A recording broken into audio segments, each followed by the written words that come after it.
గాడిద పైన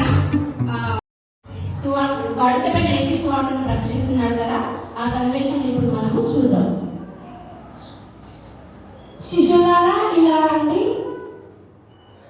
శిష్యులారా మీ ముందున్న గ్రామంకు వెళ్ళి అక్కడ గాడిద గల పిల్లలు కట్టి ఉంటాయి, అవి ఇచ్చి నా యుద్ధకు తీసుకొని రండి. ఎవరైనా మిమ్మల్ని ఆటంకపరిచి అవి ప్రభుత్వం కావాల్సింది అని మనకు చెప్పుడు.